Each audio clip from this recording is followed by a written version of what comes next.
Hello and welcome to another episode of Discussion with a Tree.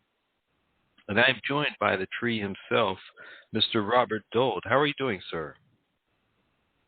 I'm doing great. How are you? I'm doing well, thank you. So today, I wanted to ask you a question about the ego. What is, in your definition, the ego?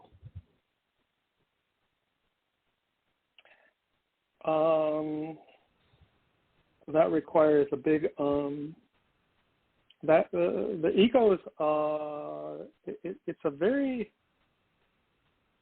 a very large family of tree topics. So there is no centralized ego, since there is a classification or centralization, or how each person has their workings connected. So it's kind of a difficult subject to voice in a way that's worded correctly for listeners, but if people are patient, it's not a difficult subject. It just, there's so many branches of it. Okay. Well, let me propose something to you then. Mm-hmm. What I'm going to do is I'm going to give what I believe it to be as a rough sketch, and you can critique my very simplified rendition of what the ego is. I look at the ego as... Before you do that, let me just categorize it, whether we're going into the self, outside of the self. Is it a self-concept? Is it about the centrism of the centricity of a person? Just so that we start defining it. Since if you're going to give me a scenario, then we can start looking at it from where we're going into, whether we're going into the spectrum of people and their disabilities or people and their abilities. Does that make any sense? It makes some sense, but I think that it would be best for me to just throw out my concept, and then you can decide what category it goes into. Right. I'll define it from there. Yeah. So I look at the ego as a petty version of yourself meant for the purposes of autopilot. That is, you have sort of an approximation of your current being, but it's a pared down sort of like self-driving car version of yourself. It's not terribly sophisticated. It's very selfish, and it's thinking of things on a very small, petty level. But it gets you from A to B when your mind is thinking about other things. It sort of protects your interests. But if you become too egoistic, if you become too allowing of this autopilot to take over, you lose your soul. You lose your overall godliness. There's two aspects of the self, and one is the sort of pure self, and then the one is the ego, societal self. And one is sort of like acting as the automatic mover when you're not here. When you're asleep, even walking around, you're asleep most of the time. Well, not you, but most people. And their ego is sort of, your ego is acting on their behalf. And a lot of times that ego can get carried away. And because it's thinking on a very mundane, small level, and sort of we're taught in society. Let me start at that point, only before you continue with more of a progression. So ego is not how you explained it.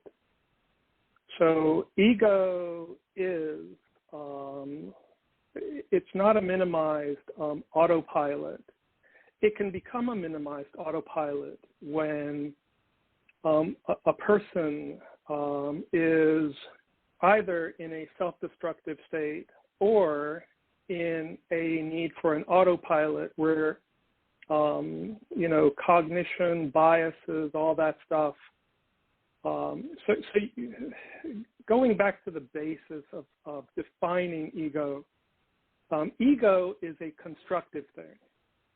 Ego is also a destructive thing.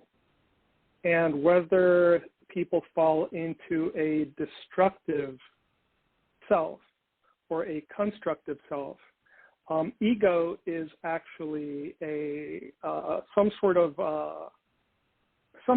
self-reference to where somebody is in their state of mind and how they interact, react, proactively act, whether everything is an act or actionable.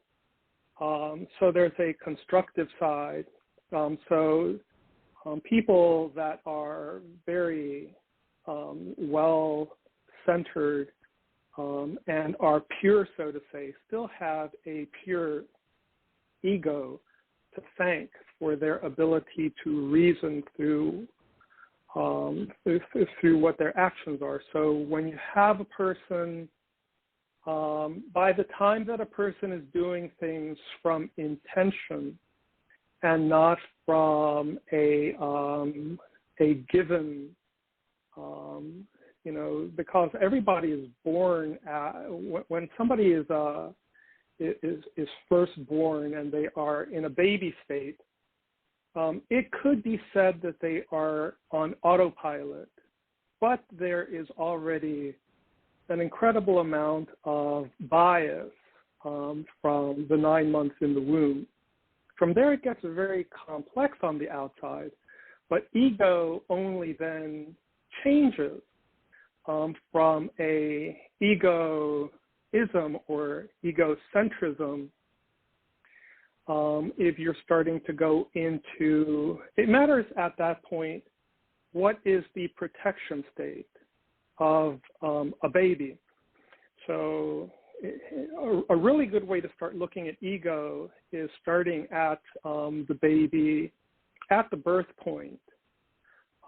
Since a baby goes through a lot for the time in the womb, and then goes through some sort of traumatic being removed from its home or its uterus, through the uterus, from its home, and people consider that that's the birth point of a baby, but it's not.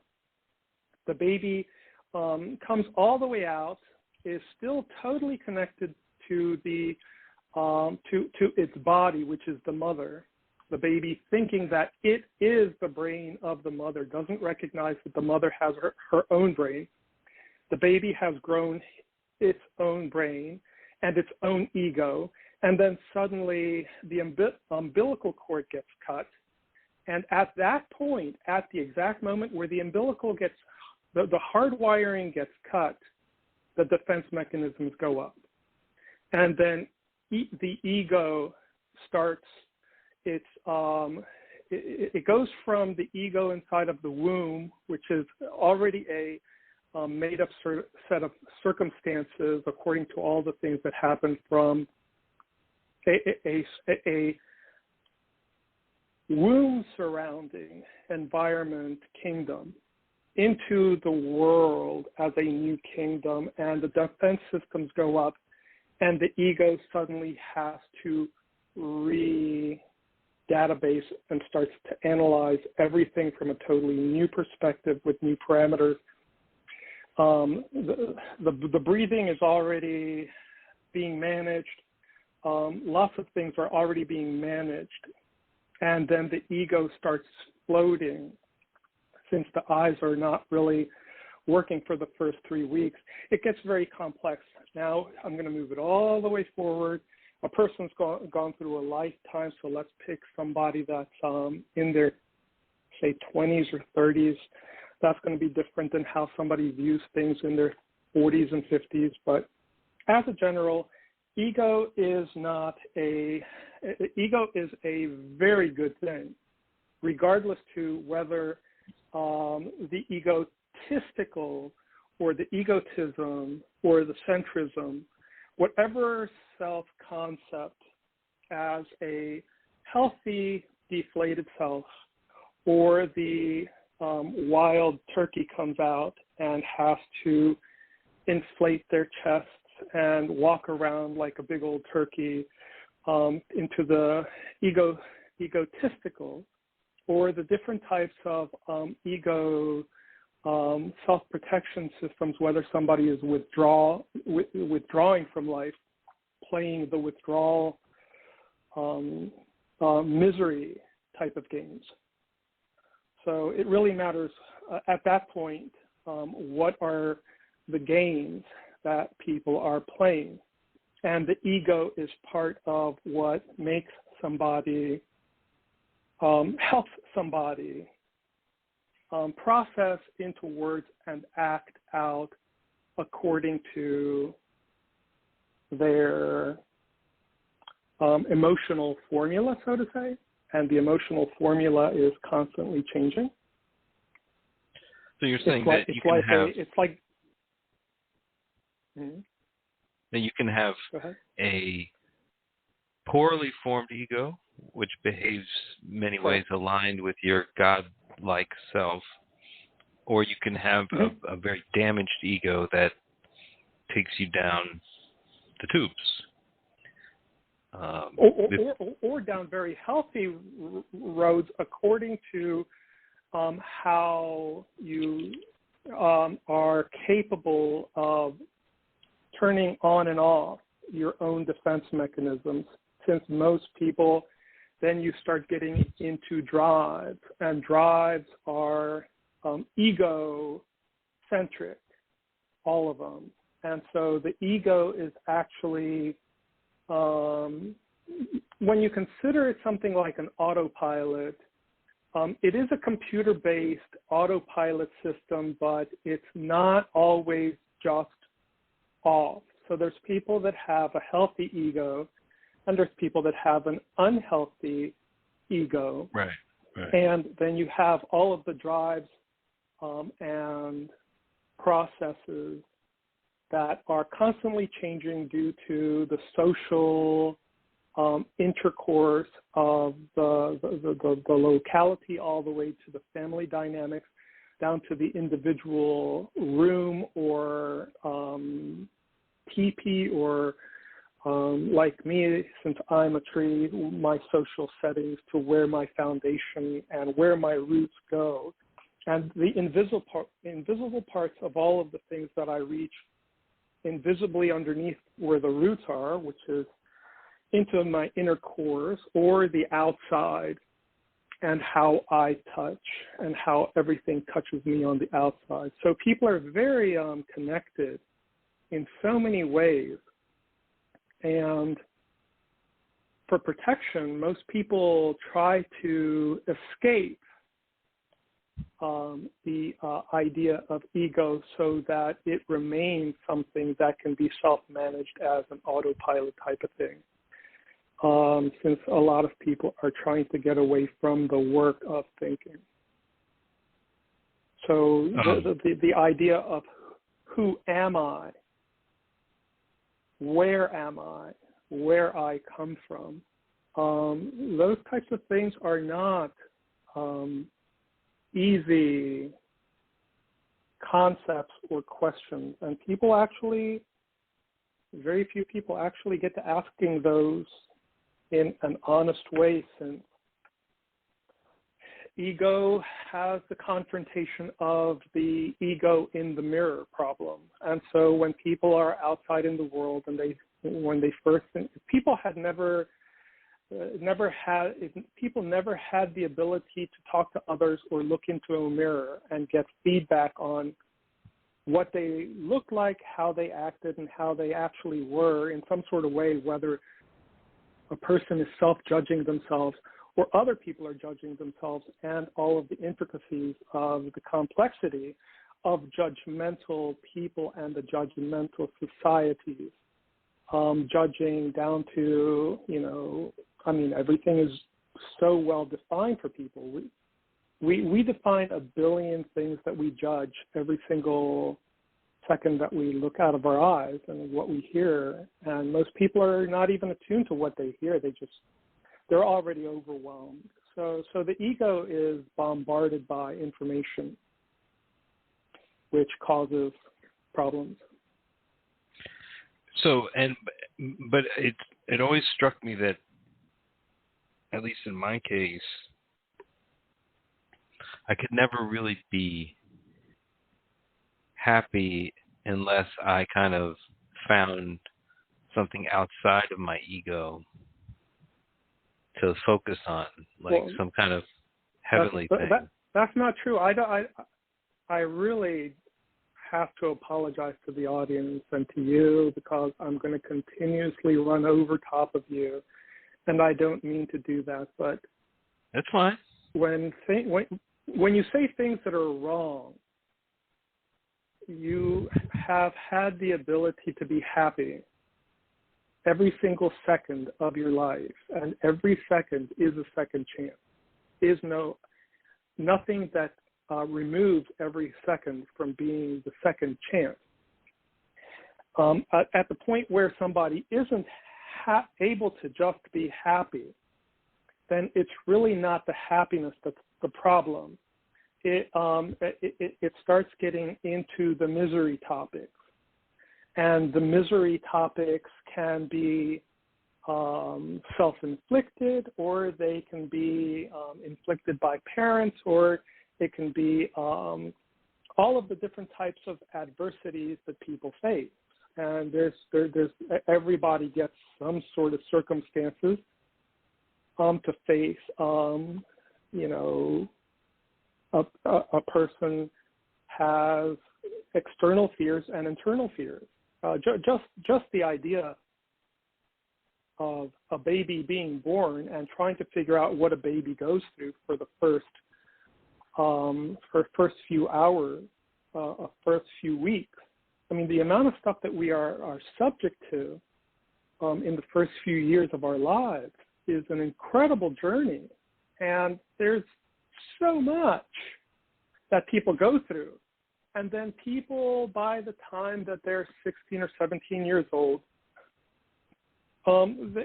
they actually start thinking less of all that stuff. And they forget about all the stuff that they went through. So if you ask somebody about what they went through when they were growing up, most people have already blocked it out. All of a sudden you have real problems in people accessing all of the information and being able to manage it due to an inability to process the information into some sort of value-based system as to what is valuable. So there's a difference between a person that can actually take a big, deep breath and just go, wow, just air is fantastic. I mean, the notion of what is incredible as far as, like, if you're like me and you're a tree, sunshine and rain and wind, storms,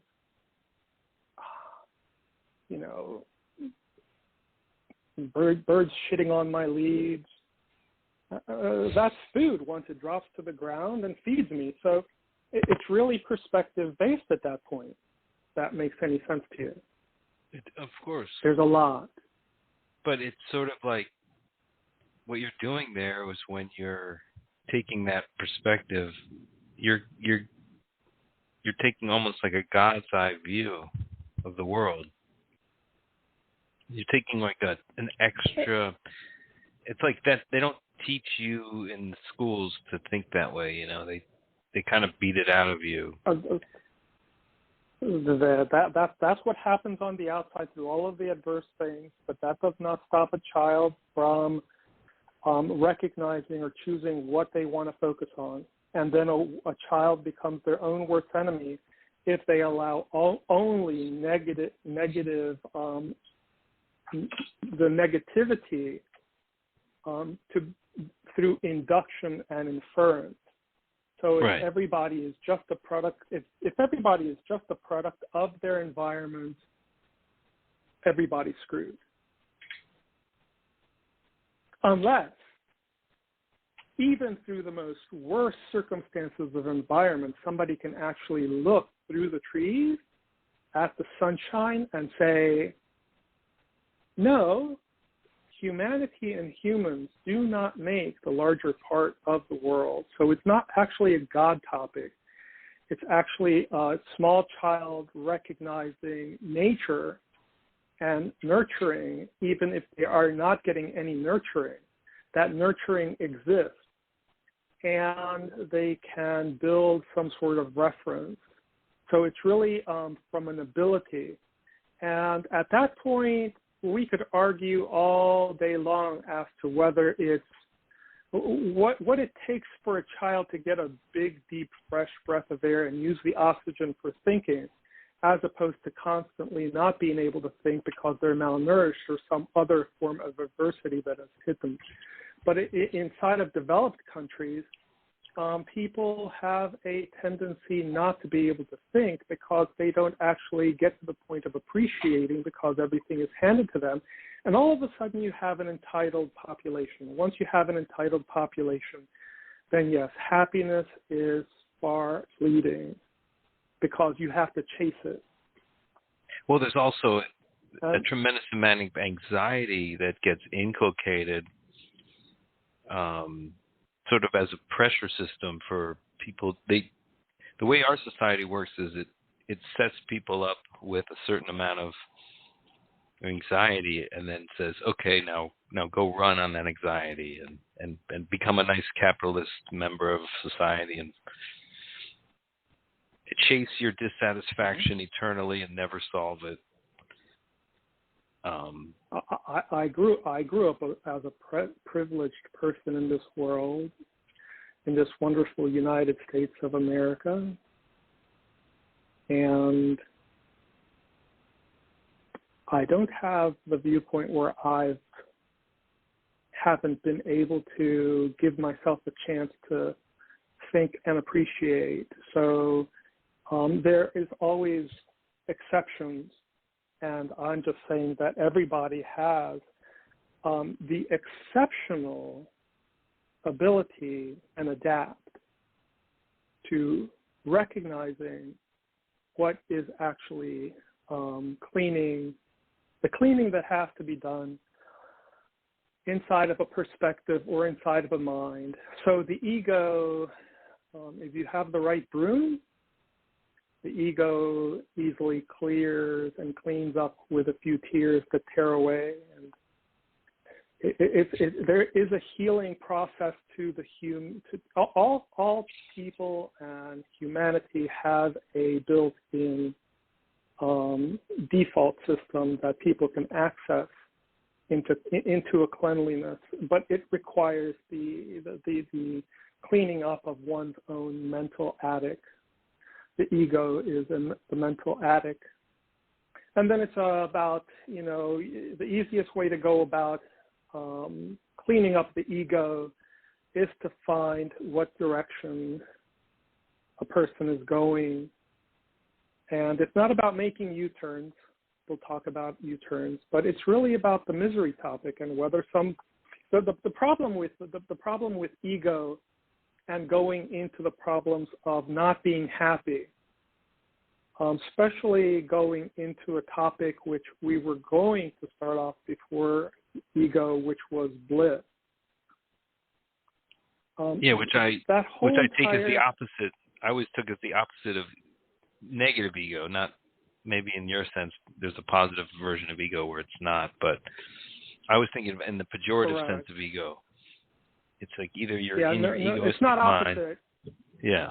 Right. Ego is the person's visual perception of things. Bliss is a journey.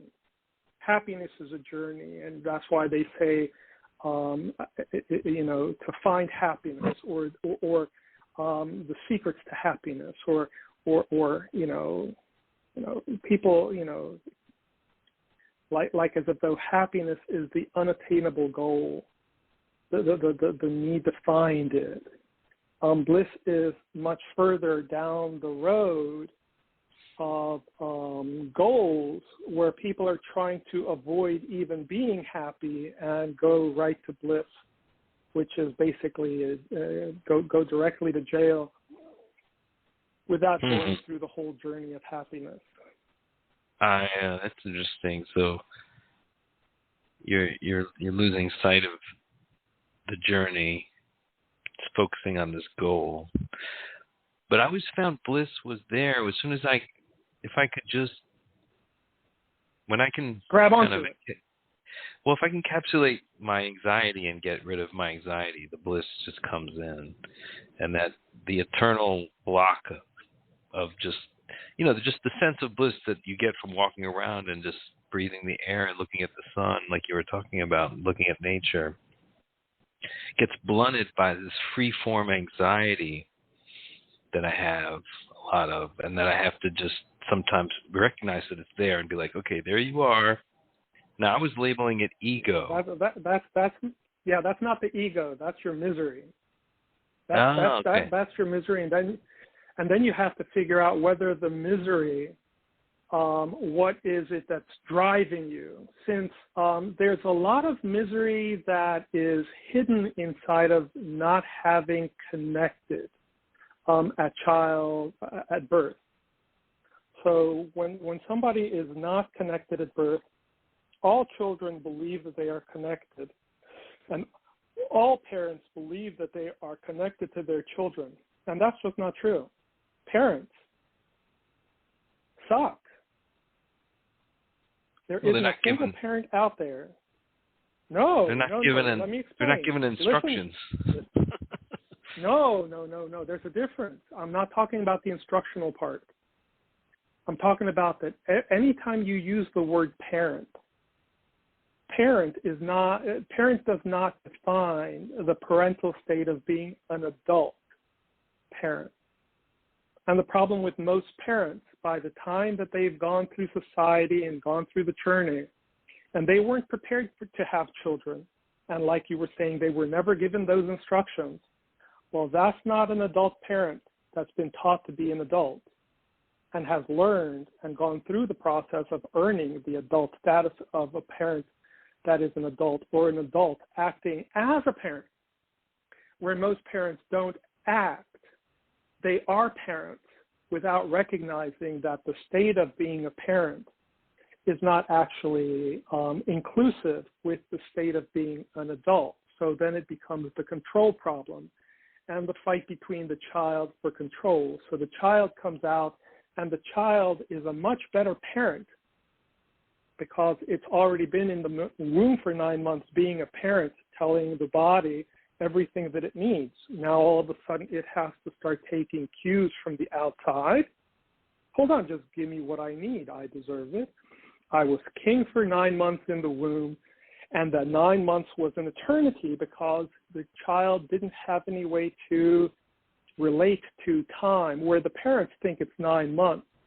The child is going from not being there at all to then growing toes and noses and fingers and all of these different things before the brain is even close to being turned on. Then the brain is formed. Everything is being fed to the child the whole entire time before the mother is fed. So the child actually recognizes that before anything goes anywhere, it's getting the best of everything. It's getting the best of care. It doesn't matter if there's a war out there or if there's adversity or food or anything else. It's, in a really good place. Even to the point where a mother might die and the baby, if the baby doesn't go full term, if it's only in the womb for 3 to 6 months, it doesn't recognize, that it didn't make it. It just recognizes that it was getting everything that it could get. So it's all about what people take. It's all about what people get. So what you expect. is really a biased thing at the point where you're born. And for most people, children immediately start testing these moving things that are like parents. A child doesn't know that those are the bosses, but they sure are acting like bosses, and they are parents, of course. And the parents don't know how to do anything, don't know how to slow down because they haven't been given instructions on how to communicate with this newly formed, better adversary that's going to win because it is a better parent for itself already. The child knows better than the parent, but the parents don't want to take the time to communicate with the child. By the time the child is 18 years old, you got problems. If you're the parent, not if you're the child. The child gets to move away. And the child continues, and then it's not prepared or ready with the same. It's cyclical. So by the time you go a few generations that way, you got a bunch of entitled people. And it really does take more than an act of God. It takes more than, a child basically needs to be struck by lightning to start getting an idea that there's something a little bit more powerful than them. and then you get into the whole needs of the child, and then you go from the child being 5 years old, going through the naughty, from the naughty 2s and 3s to the 5-year-old, to the 8-year-old, to puberty, and then puberty springs all sorts of new things on the child. Then you start having the sexuality. Then you have all of the relationships and bondings and friendships, and it's a lot. By the time that you talk to somebody that's in their 30s, by the time that you talk to somebody that's 5 years old, their parents and all of the social interaction, that child is already toast, or it has a chance. And it's from there, people really do need to recognize that listening is very difficult, and that for people to start listening to themselves and to what they need requires a little bit of turning all of the noise off in the world, all of the televisions, all of the music, a little bit of self-reflection. And starting at the very basics is a very difficult thing for most people, since people usually have a difficult time with what type of relationships they've made. And a lot of people think that they have friends. No, they don't. And then that becomes very scary. Then you still have the all of the defense mechanisms that went up when a child's umbilical cord got cut. And where do you go from there? Because the defense systems, the humans, a human person has incredible self-protection systems, and that's why most of the people that are set into the world, that are taught in schools, the schools have a system for teaching people what they need to do to survive. It's unfortunate that society is still at a survival state. It is not a healthy state. Right. It's not a stage that's... I almost think that the society today kind of runs on having a lot of unhappy people. It sort of keeps the world, it keeps this system running, is to have a lot of dissatisfied, lost souls. No, it turned out that way, but that's not really. That it's an unfortunate thing that that's the way that it happened, but it didn't start out that way, and it wasn't. It's not like it's not a social activity where people are actually looking. Parents, for the most part, really are trying to do the very best for their children. That they don't know how is the unfortunate part, but there is still the human. It's no different than a virus.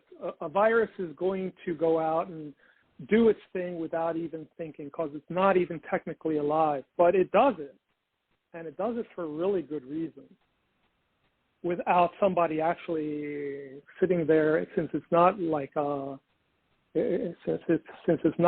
thinking entity or something that processes information.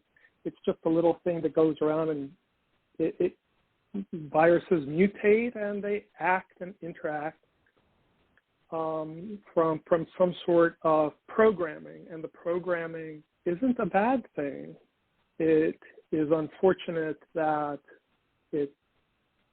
once you have them out in the world, they are bad for humanity. But that, the reality is that viruses are not trying to kill humans. Viruses are trying to live within humans and kind of have a symbiotic cohabitational host virus type of relationship.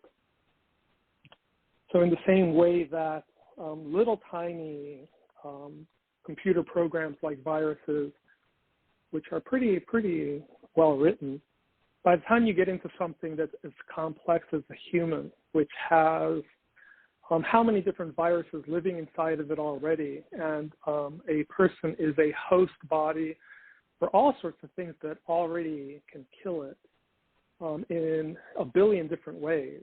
And we walk around with all of the chemistry and chemical reactions happening within us. And none of it is actually trying to kill itself off, or we wouldn't exist. The reality that we exist shows clearly that the human is trying to live inside of the system of it, that people have not actually taken the time to think past their own. Once people started having it too easy, a long time ago, people lived with the land and lived with the animals, and it was a much different situation than once people started becoming too intelligent for themselves and learning that if they just shot everybody that they could take over. That's a completely different situation. And that's the situation we are now. It's just large groups of people that are organized into killing everybody else, or some sort of basically a world of war game that's been ongoing for the last couple thousand years. Well, yeah, I mean, the extreme level. There's something in this Western culture that, I mean, Nietzsche called it out. What? That is wrong. Yeah, well, yeah, it's something it's about what we want to eat. No, but the idea is that there's this. Nietzsche actually faults Christianity because, and Socrates and Plato, and sort of coming up with an idea that there's this perfection that we always fall short of, and it's something that in Native American cultures, they don't necessarily think in that way. They don't look at themselves and be like, oh, well, there's an ideal version of me that I am not living up to. They accept that the person they are is the perfect version of themselves.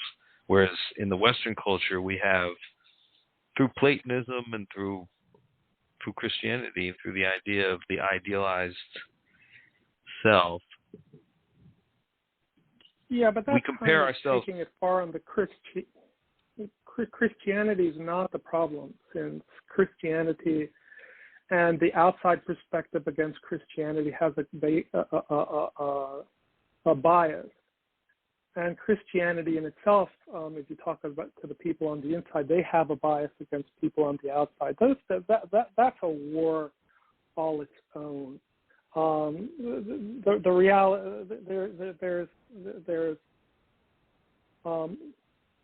without bringing any type of religion into the system and picking on biases from that aspect, humanity as itself, humanity,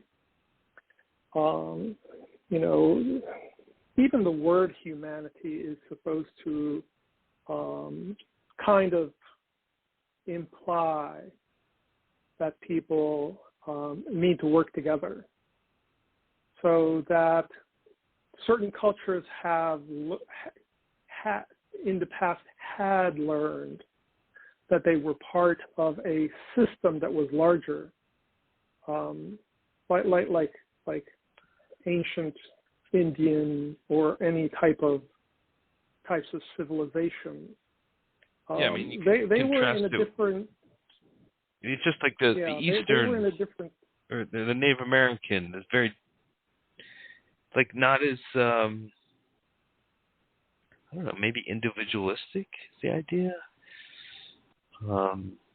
Well, the Chinese had to start by creating gunpowder, and from gunpowder to weapons, all of the different, how the weapons started. It's a long history of society. It's not actually a Western thing. Eastern, all of the nomadic people from the Mongols to the Asiatics to the all of that. There was a lot of vicious, aggressive. The control started a long time ago. Control is actually something that started from, I don't want to get into the beginning of anything of where people started, but when you have a child and it needs to eat. Trust me, it needs to eat. So animals are, everything's on the menu. Anything that's edible is on the menu. And then it matters just who's going to eat who. And unfortunately, people have the idea that it's easier not to work with others, because then all of a sudden, how do you start asking people their opinions if different people have different rules for how people choose to think?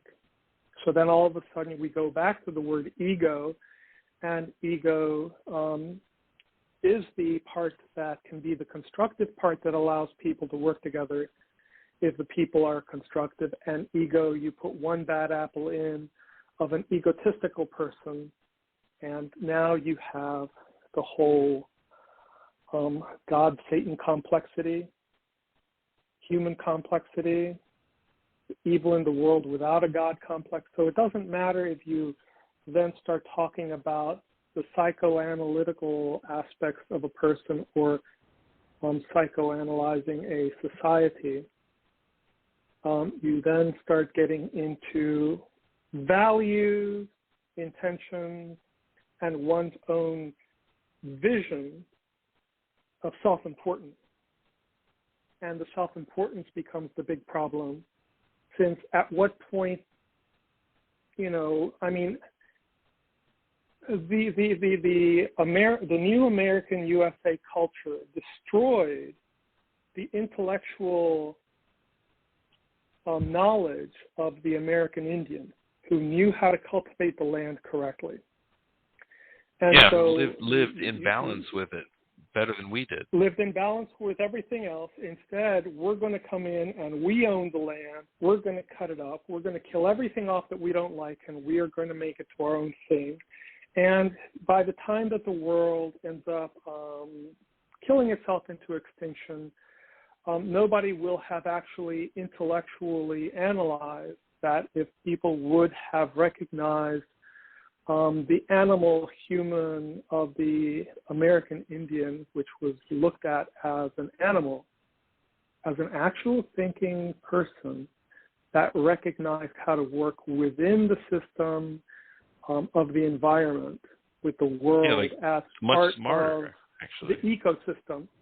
Right, where the human is not above the system, but is a subcategory of the larger system.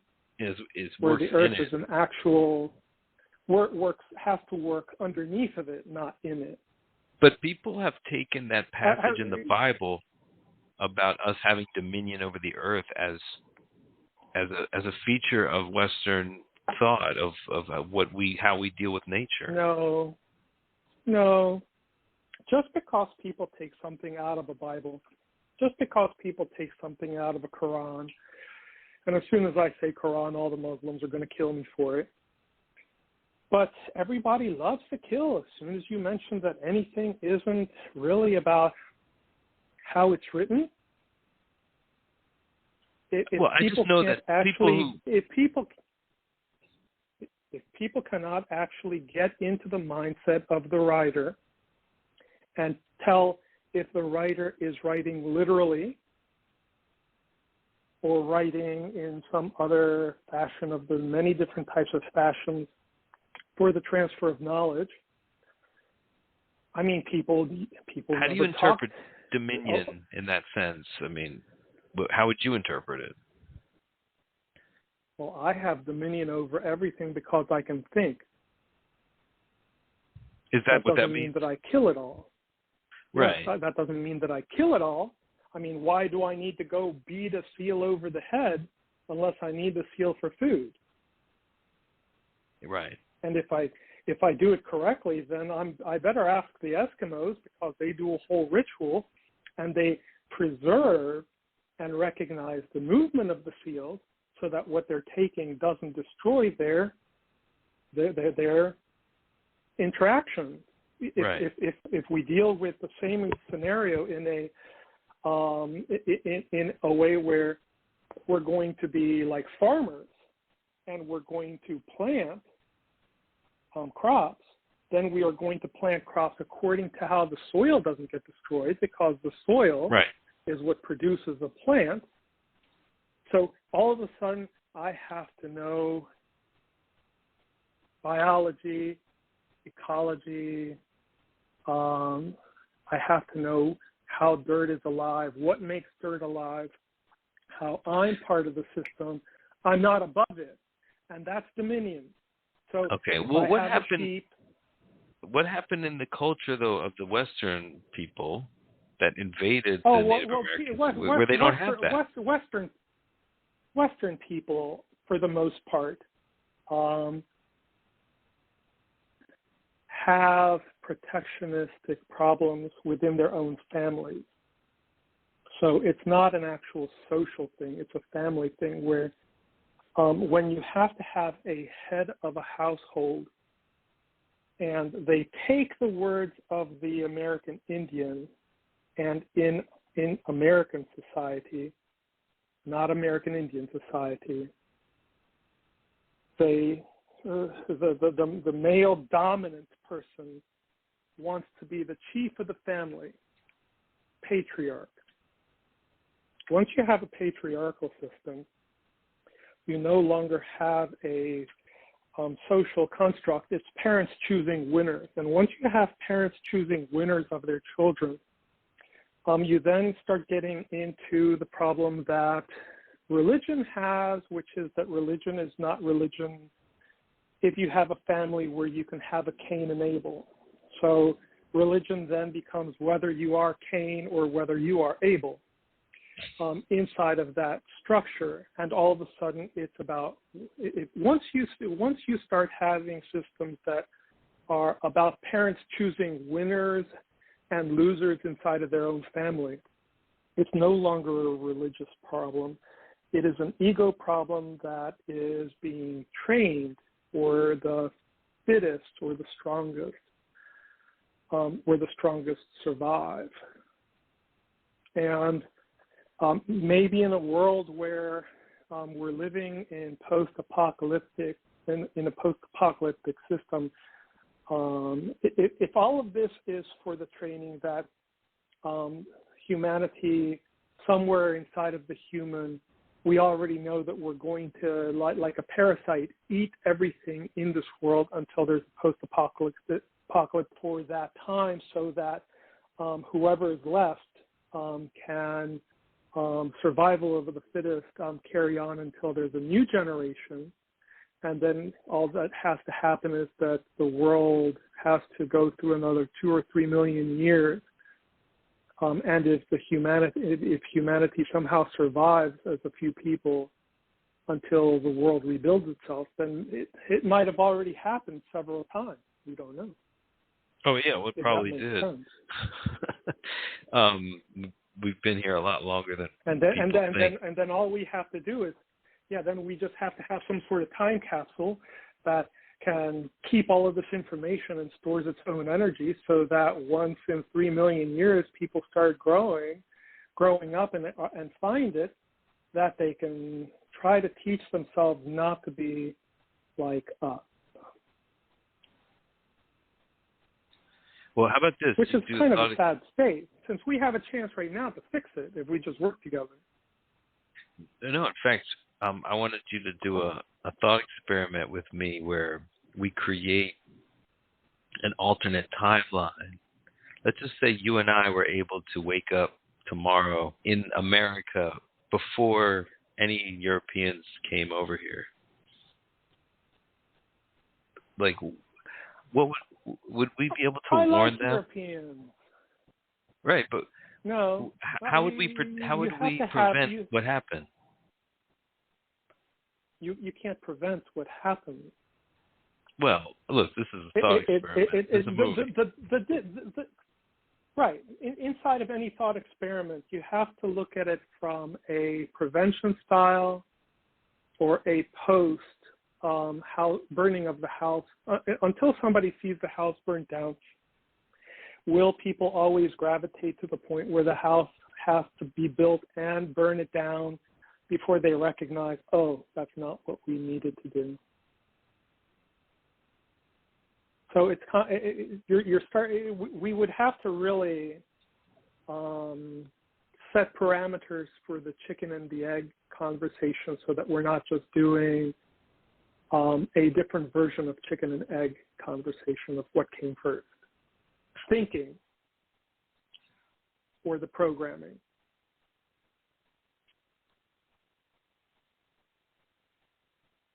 Well, does that make any sense? It makes sense. I'm just thinking, like, when you have this onslaught from a force of people who are, so damaged in the way that you've described, family-wise, patriarchal, picking winners and losers, like wars within families that then sort of create a warlike, grasping culture that doesn't respect the earth and just ravishes the landscape, like basically the worst kind of let's barbarian. take a look at that real quick and look at the barbarian aspect of what cultures have not been barbaric since Africa, totally barbaric, South America, totally barbaric. And when people hear me say that about Africa, no, they see a lot of victims. No, those people have always been constantly, inside of their own villages, there was forms of living within the land, but no, they were selling each other off into slavery. They started the problem. They invited everybody, the white people in. So it's not really a Western culture problem. It's since South America had the problems before the Spaniards went in there, and then the Spaniards just added a little bit of flavoring and destroyed the place. And so now you can't have a South America that functions. You're not going to have the Western societies, but it goes much deeper than colors of people and races of people, since very few races have actually had enough isolation over a long period of time And then once the isolation breaks, then you still have the mixing of all of the different cultures, which still then produces what appears to be a white man Western problem, but it's actually not. It's all of the different people fighting in relationship to what they have to fight with as tools in their toolbox at the time. And if you go around changing mindsets and how people have grown into certain political and knowledge-based systems, and you just change them, then you go into the reason that they made the show Planet of the Apes, and if you change the if you give certain tools to and you change the from one person to another, do they all do the same is the problem.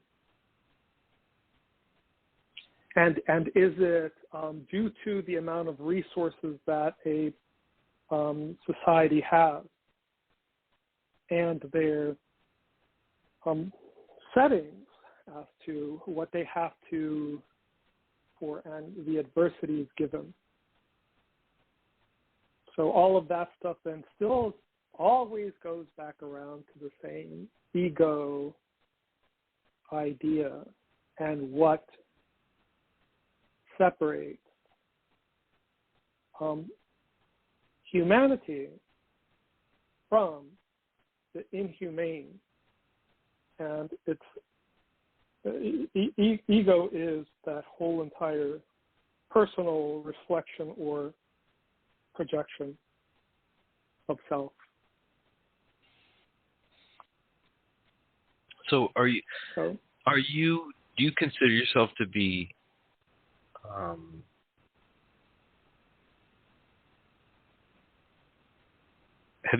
Western, definitely. It's a much more broader question. Are you fully evolved? Egotistical, definitely. Self-centered, definitely.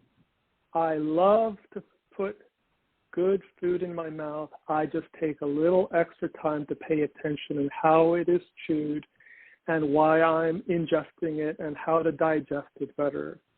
And by the time that I finish doing all of the egotistical or the self-centeredness of the self-importance to me I get, then I try to make sure that I also apply self-importance to all of those around me, so that if somebody is not seeing themselves for their value, that I explore that avenue with them, since if they are in the world with me, if I breathe, I am committed. I would suggest that other people that breathe be committed too. It's a commitment. That's very nice. It's very beautiful. That's exactly the kind of thing that people should hear. And it was. I have a version of it where I have a version of it where I bless people with happiness, love, and light. Now you're getting into something different than ego or that.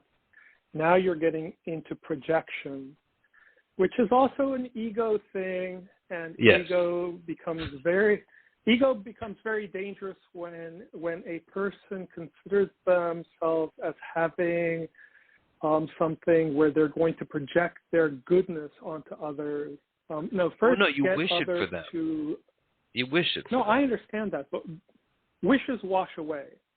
Work is the only way you get people to do something, and that requires actual communication. So if you wish somebody well, you better know how to.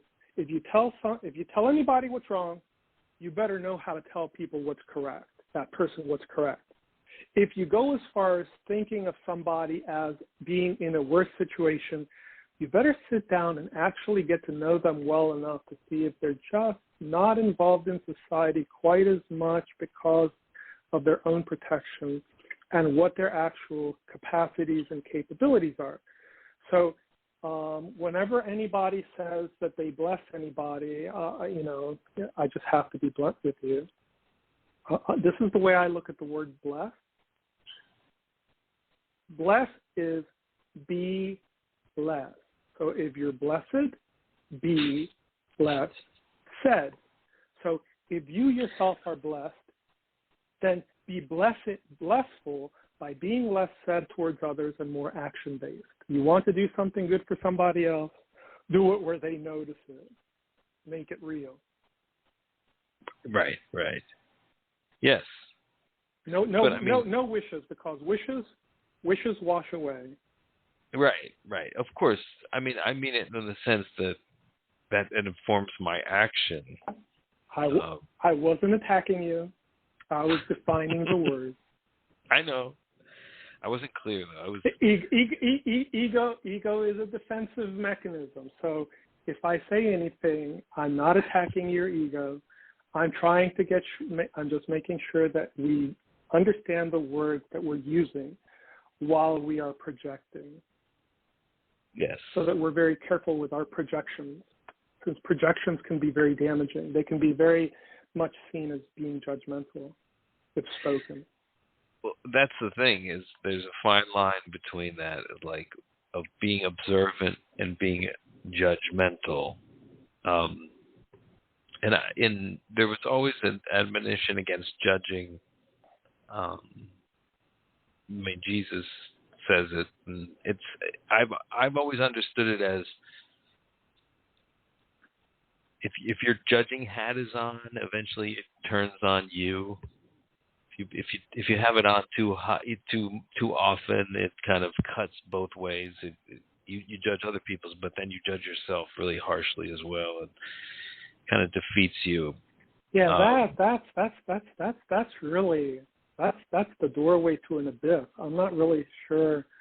If you just keep it simple and look at what people need, it's really not. I mean, people don't really need very much, but somebody to talk to them and have a little conversation, have a little bit of connection, forming connection. And if you can form actual connections with people, then you have friends for life. If you have friends that are actually there for life, and the conversation trails off, and 6 months later you see them again, and you're at the same point, or you've moved into a new conversation with them because life moves on, you're doing pretty good.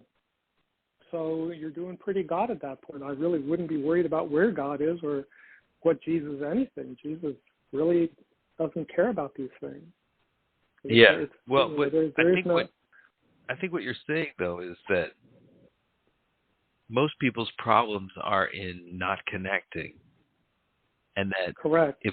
If they're unhappy, it's usually because of that they just haven't put enough effort. Right. Into others, into forming the connection. So trying to do something for somebody else and not actually being connected with them is actually very destructive. So people that want to do something nice for all of the poor African people, if you're going to do something nice for the poor African people, send them something and leave it there and let them take it. And don't sit there and go, oh, hey, by the way, we're your friends. No, you're not. Get out of here, leave them alone, and don't project. Don't project Western values or Western society on a culture that is in a different place in time, and that if people don't start understanding the different types of societies, projection is what's leading everybody into wars. It's the egotistic state of people's self-importance and self-evaluation without actually without amplifying their own vision of themselves.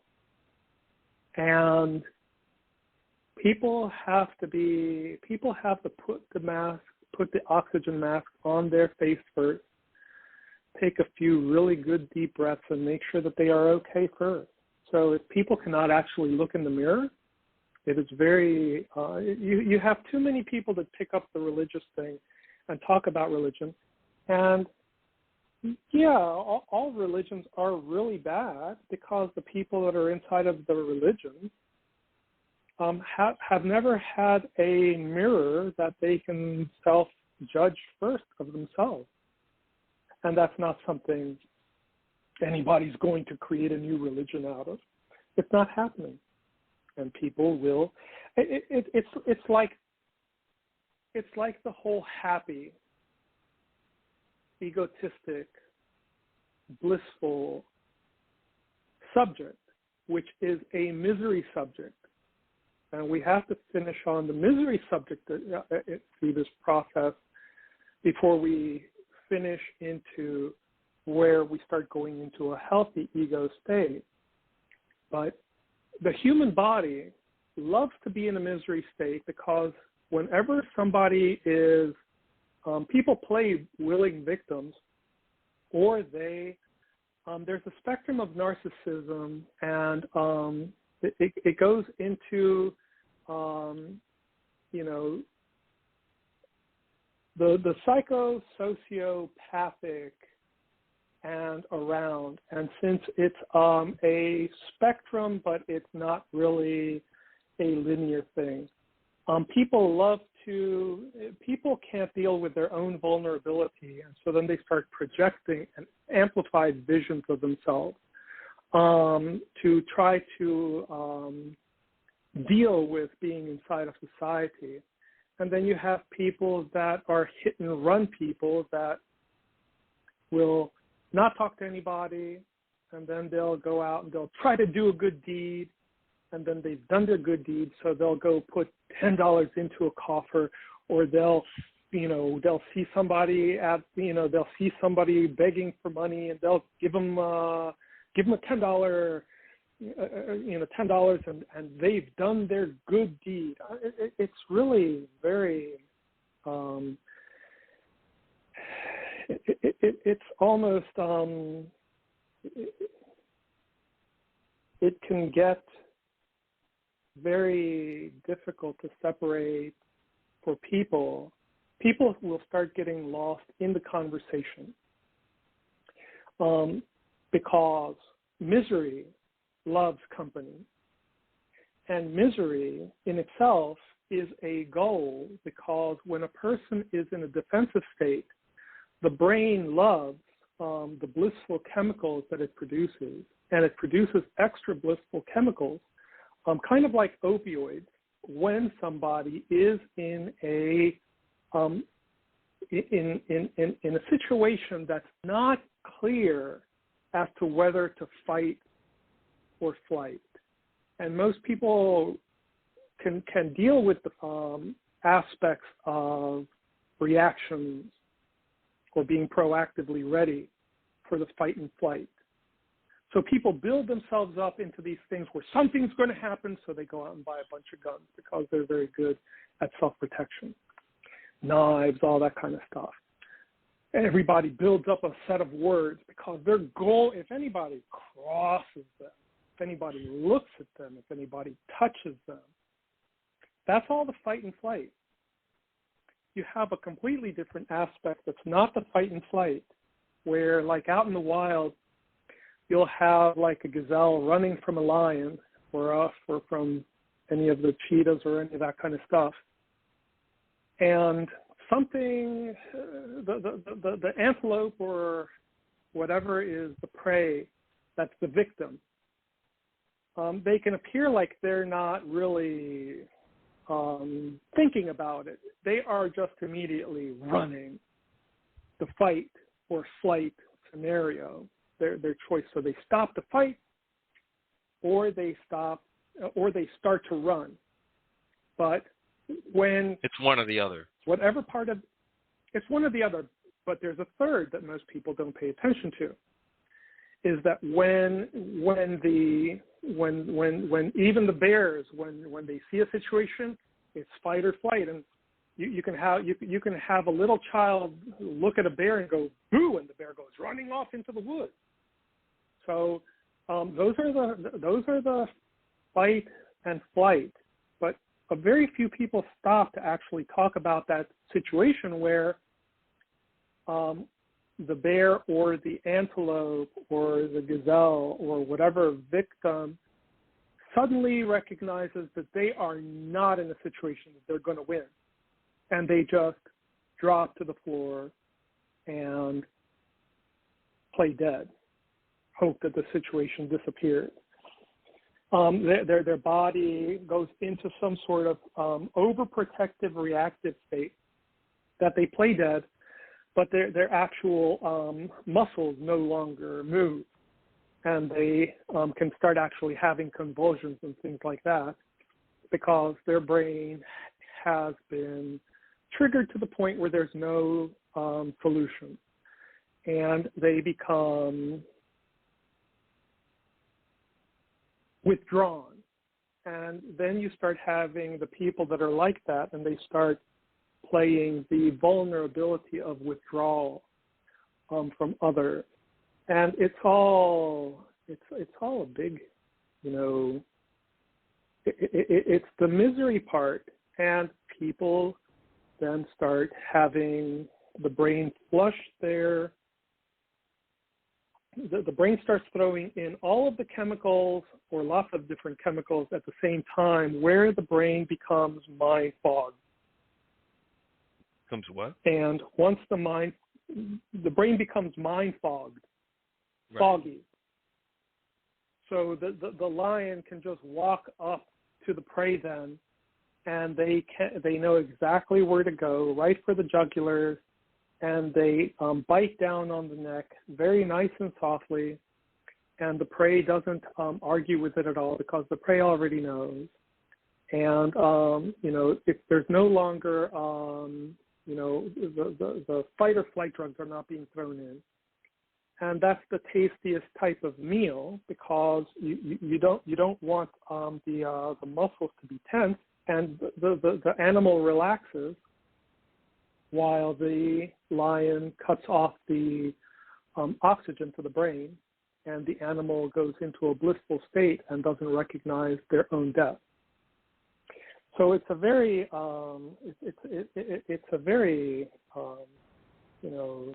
natural way to die for animals in the wild. So it's not quite as gruesome or aggressive than the ones that end up saying that they're going to fight to the death. And it's all built into the animal kingdom. And it's also built into humans. So humans have the fight or flight, but then they also have that thing where they want to go away and not deal with anything. So to just disappear and have a blissful state is why I look at the misery complexity. I see. But it seems that the reason why people like that they're not feeling very good is because of their ideation. Like, if you just let your mind, for example, wander by itself, chances are it will just wander into a negative kind of space, and it will kick up your fight or flight hormones or whatever just by the thought of something that you don't even intend to think about, but because it's just something that gives you anxiety. If there is no foundation, you are correct. If there is no connections, you are correct. If the person is all alone and there is nothing actual that they have found to live for, then yeah, it's a very sad state. And those are the people that need the most help. So rather than wishes or something, it takes a lot for somebody to take on a person who is in that type of done with life state.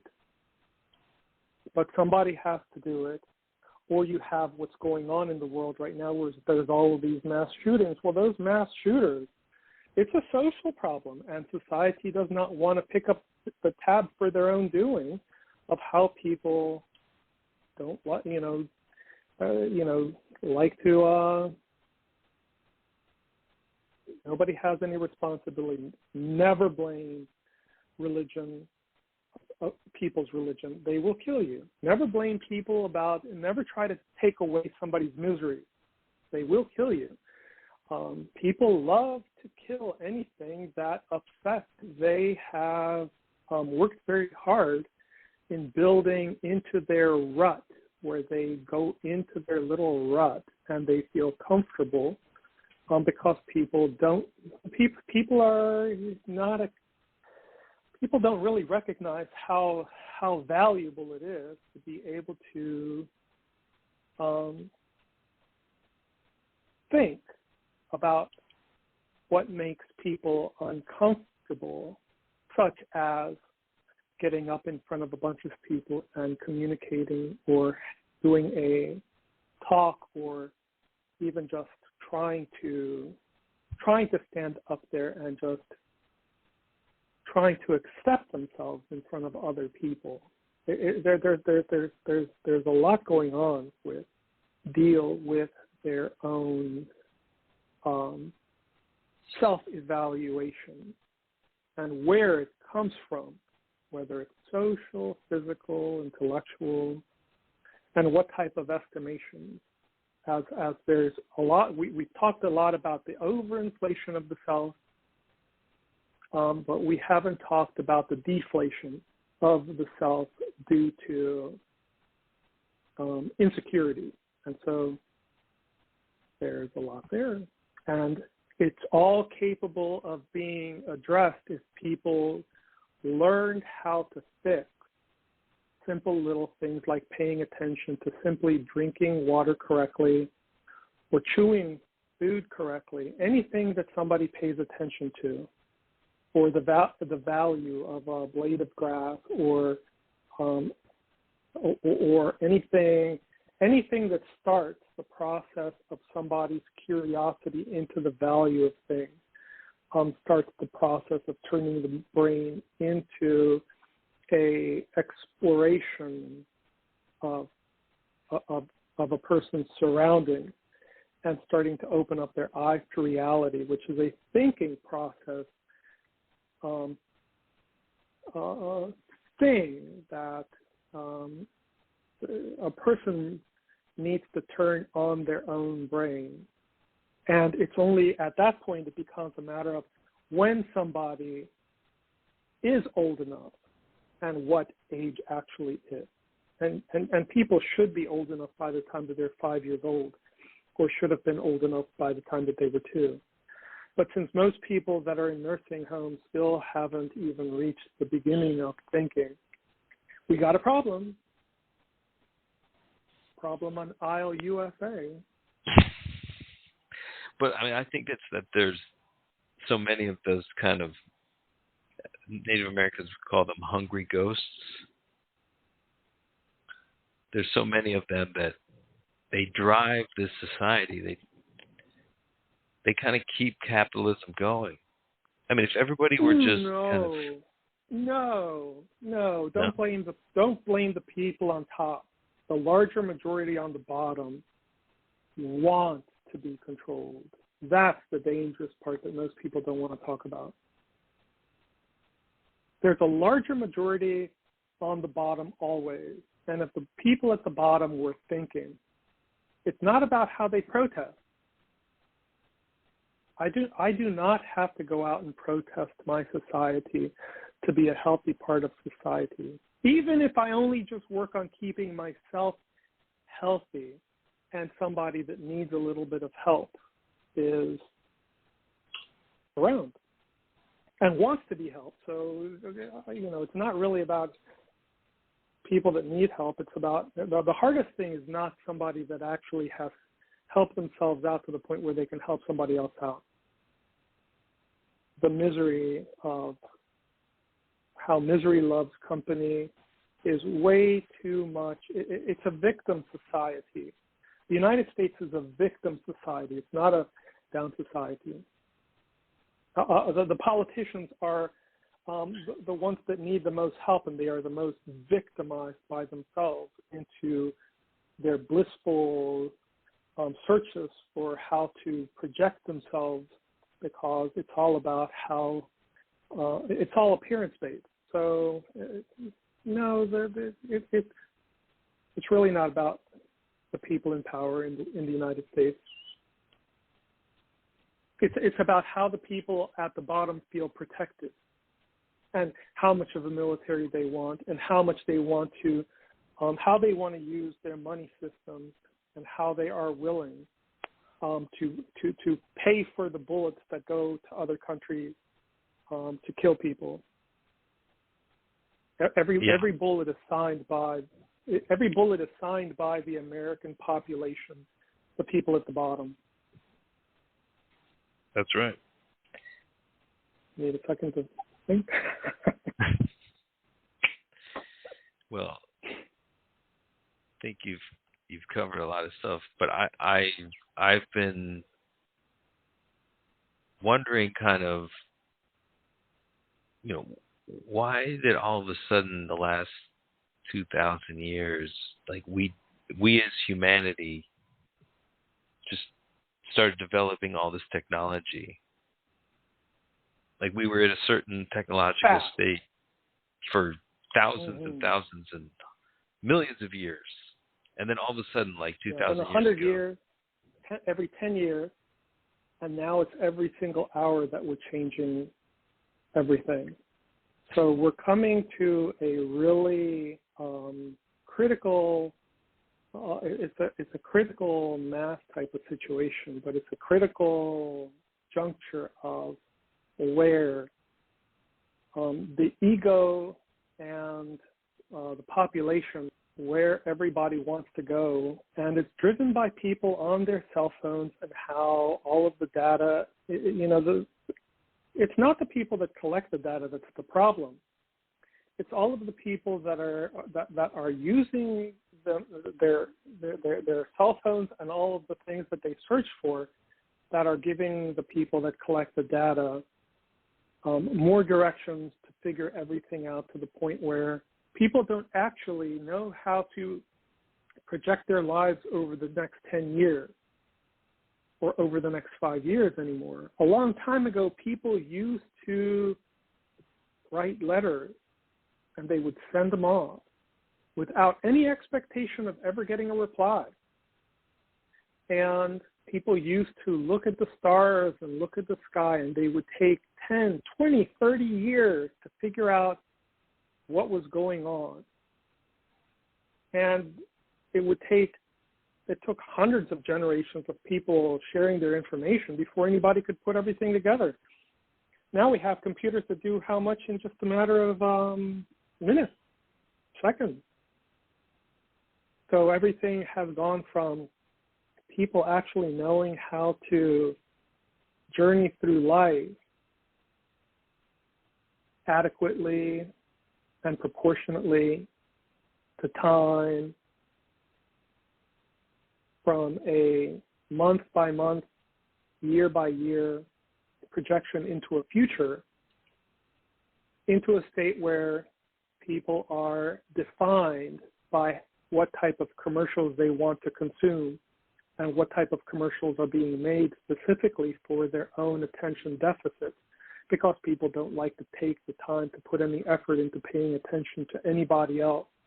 Right, because they're fundamentally broken. Connection.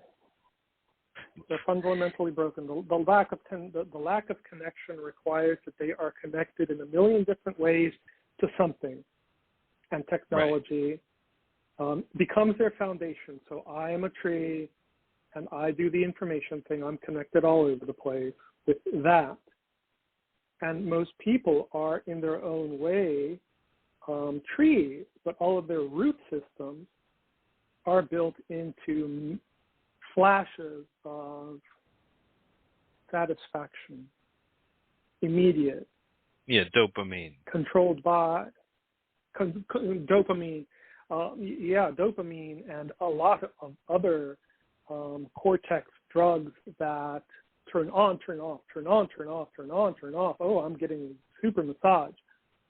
On to the next video. Okay, fine. That one's not doing it anymore. On to consumption. So but that's what I was saying. Don't you think it's... I was just saying, though, but don't you think the society is running on these hungry ghosts of people that have been broken, they don't have the connection, and so it's like the society becomes sort of like catering to them,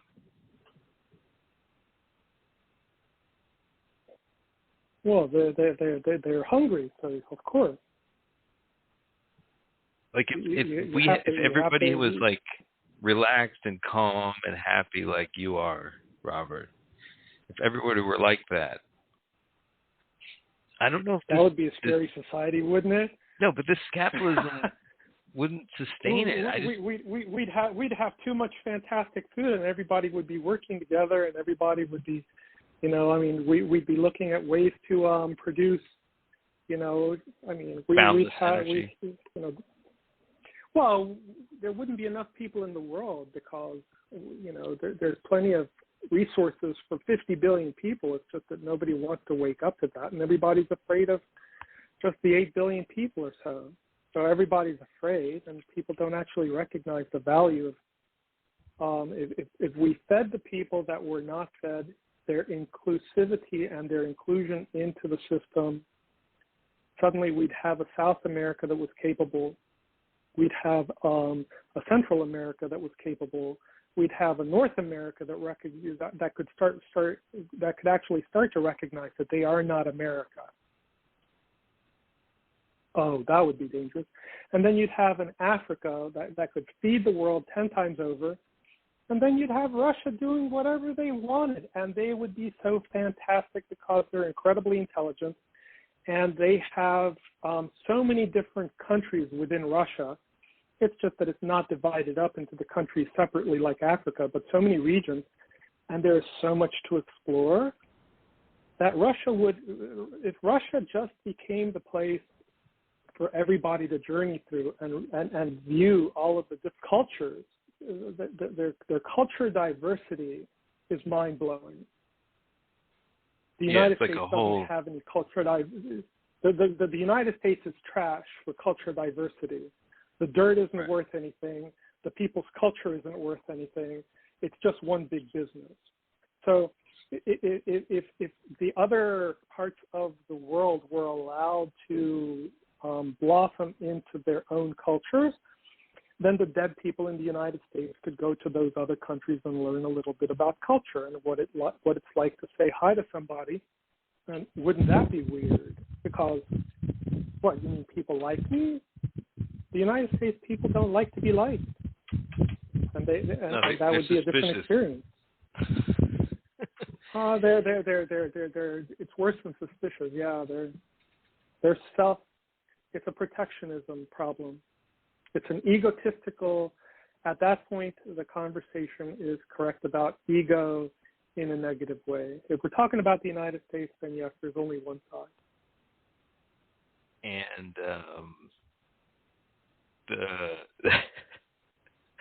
but so that's what I'm saying is like when you have a society that, I mean, I kind of think that's why we came up with this technology. Like we were just a society of non-connected people. Huh? Yeah, in the house board, right? No, I don't know what you're talking about. Board. You know how people say in the house bored? When you're bored Yeah. in the house? You know, when everything is boring, people just don't appreciate the value of what is so abundant, which is water and air. And people work on trying to destroy the fresh, clean air.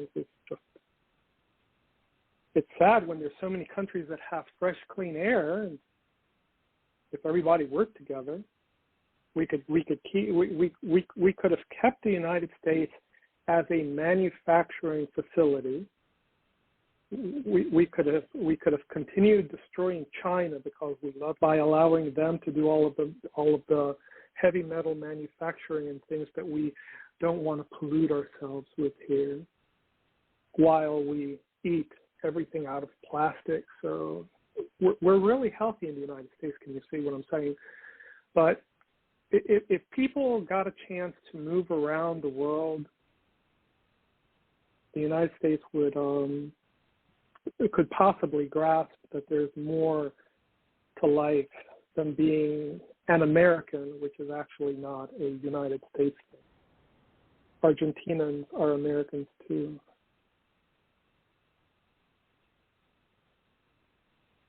The mind is a dangerous place. Would there be? I mean, let's just say that some plague wiped out all of Europe, and like, where would the Native Americans be right now on this continent? Like, would they just be in the same spot they were? Because my question is, like, maybe they created this kind of longing in all of us to create this technological society so that otherwise we wouldn't have created it. Like, if we were all happy and blissful, like nature creatures, would we have developed this technology? We wouldn't have had to if we weren't fighting each other. Yeah, so it's all driven off of military. It's all from the state. And if the American Indian, you had different American Indian tribes, and the first thing that they would do when they met each other is they would pick a couple people, and they would go and sit down and have a powwow, and they would go into, they would have to sit down, and they would all drink from the same something, and you know, you had to question whether what you were drinking was poison.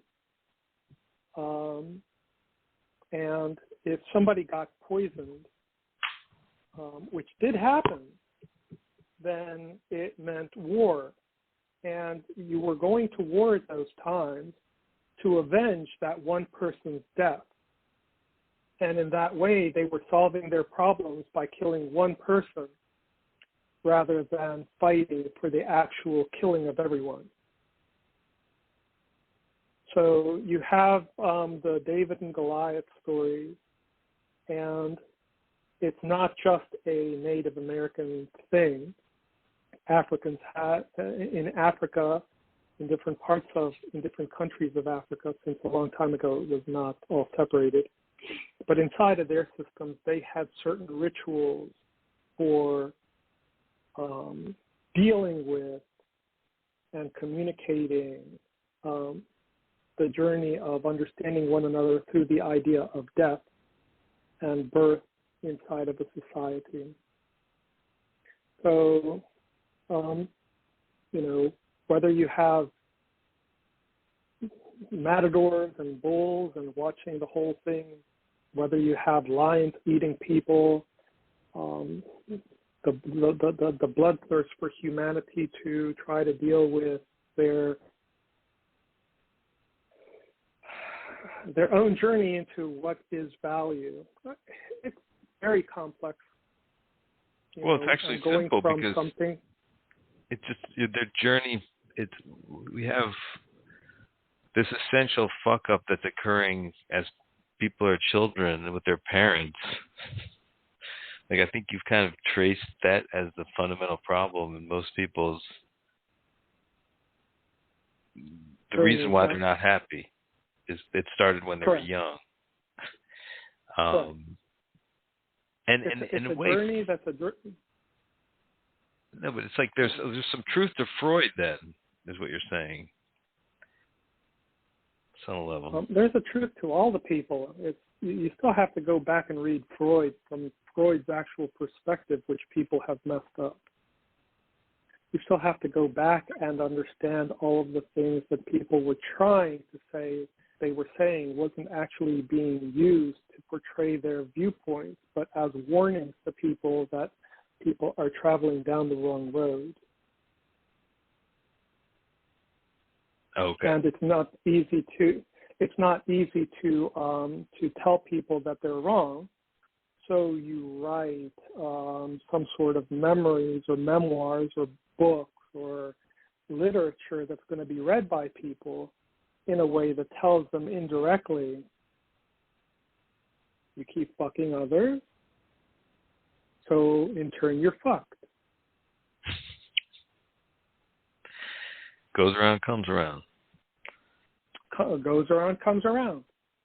And so that's Big time. not actually so it's not actually from Freud, who Freud himself was so messed up that he couldn't see the back of his eyelids while he was looking for his own blissful journey through the messed up, part of, what are we starting to discuss inside of the journey to find the soul, the psyche, the psychological, from the brain to the spirit, and the spirituality through all of the different egotistic expansions. I wanted to transcend. I mean, for me, it was like, your question was, what is the ego, and then how do you transcend it in your mind? And because to me, that's, if you don't transcend it on some level, you can't be happy. It's like, even though it might be the perfect ego, it's not big enough. It doesn't think big enough. If you smoke cigarettes and you don't quit, you got an ego problem. If you sit for 1 hour and you don't stand for 3, you got an ego problem. If you can't fix the simple things in your life, you got an ego problem. If you actually don't have a life, that really is your problem.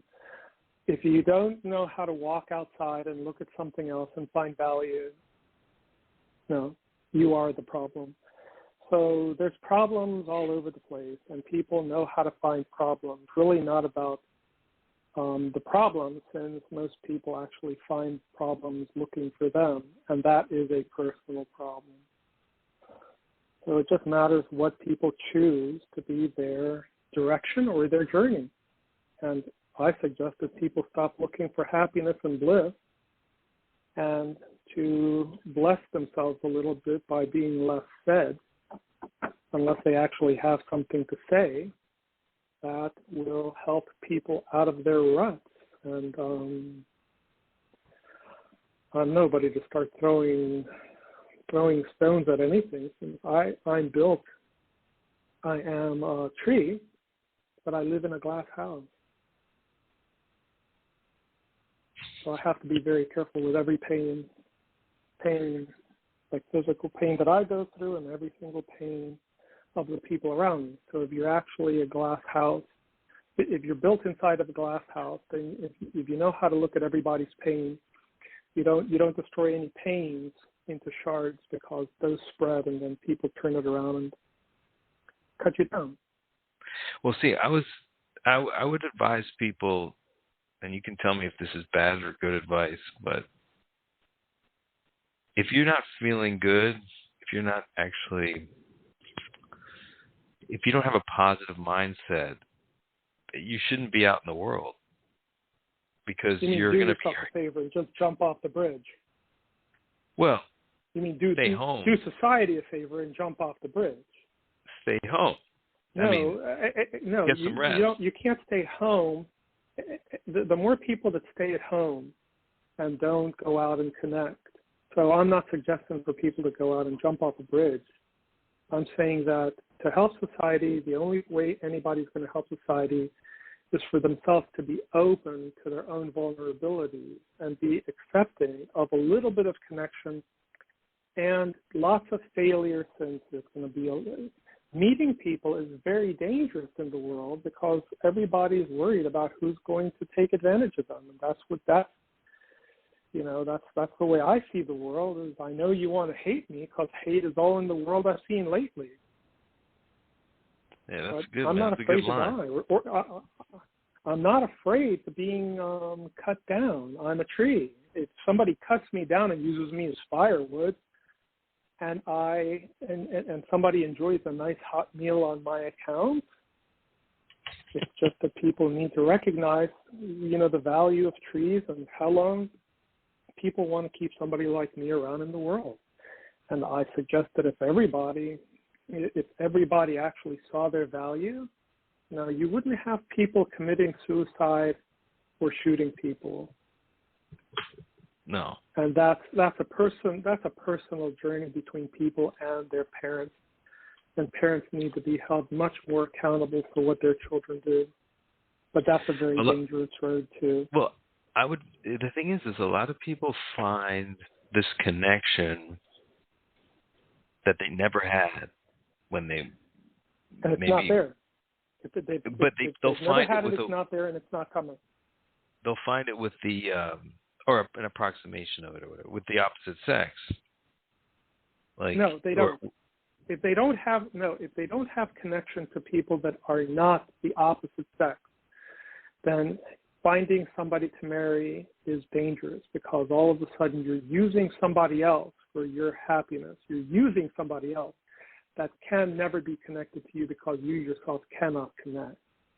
Uh-oh. So if you cannot connect to anything, like if you do not know how to paint a chair, open up a can of paint and paint something. If you don't find any value in anything that's manual, if you don't know how to connect to anything but something inside of a computer, you're not there. So no, you cannot connect because you find somebody of the opposite sex, because sexuality in itself is not a connection thing. Right, it's a deeper. War. It's a more of like a instinctual. War, fight, war. Fight. Two people and their fight. Two people and their worlds colliding together. And if the colliding together, if there's no connection, if people don't know how to connect to other people without it being sexual, then the sexual connection, which is usually seen as a physical thing, people just end up fucking each other for satisfaction and never actually build a healthy communication. And that's the majority of people. But, people are very, very happy to have children, and then the child comes out, and all of a sudden you have three, and the man is just not there, and the woman has just become a dragon and drags the child in and says, I'm the boss. And all of a sudden you have a dragon running around and a man trying to figure out what the hell he did wrong because he just keeps getting burned. So can we create some kind of society of connectedness? Can we build how do we solve this problem? How do we get people from this disconnected state? If they've been ruined as children, how do we save them? How do we save their kids? People can start walking out of their door, wherever their door is, and saying hi to others, no matter how afraid they are of what they're going to be answered.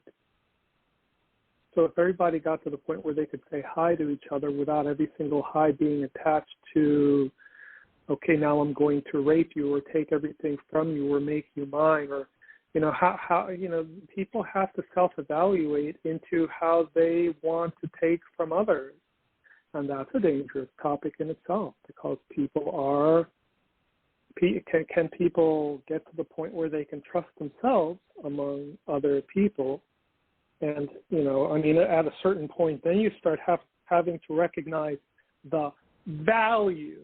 Then you have to start recognizing the value that you can learn from a religion or any type of non-religious recognizing of humanity as a system. And if people can connect with the earth a little bit, because the earth is what feeds them and that's where they come from, if people can connect to each other a little bit, then all of a sudden, if you have the idea of brotherly love and sisterly love, and if men walked around looking at women as sisters, and women started walking around and looking at men as brothers, and it wasn't just an advantage thing, then there'd be a bunch of people walking around, and the world could live in some sort of starting point. But that's on an individual thing, so it's just a few people start doing it. Maybe it could catch on. And Yeah, once the flame once the flame begins to catch, but you still have to have that first match that gets lit, and that's one person. So the whole world doesn't have to change. It's on a one person by one person basis. Chances are all the matches are going to be blown out. Well, but couldn't maybe it'll catch. A good charismatic figure though carry this off if they could come to power and teach this on a global level? That's dangerous. That's really dangerous inside of the world system because the world loves misery. And inside of the misery state, everybody wants a hero and everybody wants to find a savior to solve that problem. And I wouldn't put myself in that situation because suddenly anything you do wrong and they will eat you. So I wouldn't want to say I was perfect enough for the world to try to tell them what was right or. No, but the gurus are the worst thing in the world because the gurus themselves, their intentions. Why are they doing it? They profit off of it. They build themselves up. The whys are lies, and all the saints. Do you have you listened to Eckhart Tolle? Do you think he's a guru? I don't really sit down and try to define or generalize by a specific person, so I can't go there. I can talk about why they are. When I hear a name of somebody that needs to be recognized, I'll jump up for joy. So if you say Jesus, I'll jump up for joy, but then we have to argue what the name implies, since everybody will argue that Jesus is not even Jesus' name. Okay, we can go there. Okay. Does that make sense? I don't believe that. No, we can talk about who Jesus is and and my crazy theory that until we define exactly where the nails were placed and exactly where the sword pierced and what type of sword it was and how much water actually came out. So we have to have some sort of measuring system, and the eyewitnesses, and we have to have signs. Well, we have to have the perfect courtroom for that situation. So people don't actually recognize what Jesus stood for, which was just love one another and brotherly love. If people just stuck to that stuff without the Jesus and God stuff, then we could talk about the why I would be jumping for joy for a person being mentioned. That's what he wanted. As opposed to all of the self-help gurus out there that have lots of secrets to life that lead people into getting what they want, which is never ever what they actually need. And then people are sent to journeys for happiness and bliss and how they relate it to financial gain or physical attributes or assets. And then people miss looking at other people as valuable or what the value is of other people. Since there's a lot of people that really try to drive people into their own little tiny journey. Go out into the desert. Go walk across this empty, barren land. Go there and you will find a nice little safe haven. No, that's just people that don't know what type of world we're in. We are in a world where we matter, and we need to matter to one another. That's right. That's actually, you said it's very complicated, but that's very simple. That's it. People working together, and all of a sudden, one person doesn't have to build a house by themselves. Right. And it can become it's a journey to experience how would I want to build it then. It's not just the cookie cutter of what's being done right now, where houses are not environmentally friendly. And it's not like people aren't smart enough, but then you get all the people that start going, oh my God, it's got to be done this way.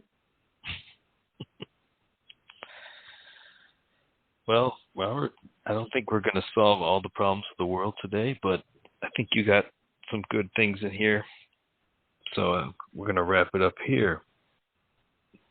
Anything else you want to part with? I love my ego. Well, you do a good job with it. A tree is very happy with how much I spread out, how well I connect with the ground and connect with everything around me. And thanks to a large ego, connection is only growth away. Beautiful, beautiful. And every second is a second chance. That's right. I hope more people try it on. Mm-hmm. Hope more people try it on. Well, thanks for trying to put it into words. It can get complicated, but I think you broke it down pretty well when you just talked about connection, connection, and do unto others. Spreading out. Yeah. Spreading out.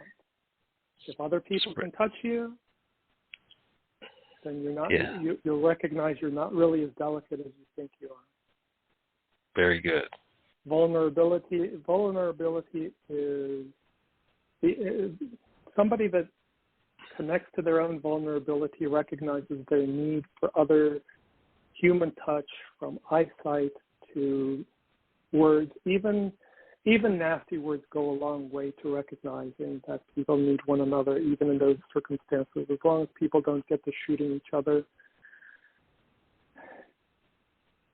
Nothing like a good fist fight and making the best friends and going and it's settling true. out over a beer. Some of the best friendships start in conflict, at least, subtle conflict. Right. And then I can argue of why I don't drink as opposed to having a beer with somebody, and they'll just have to accept that I'm a water person because trees are kind of biased to nice, clean, fresh rain. You can't pour a beer. Can't pour a beer into a house plant and hope it to do too well. So there you go. All right. Well, we'll talk soon. And until the next time. The next time will be hopefully this Thursday. And I'll talk to you soon, man. We'll talk. Bye.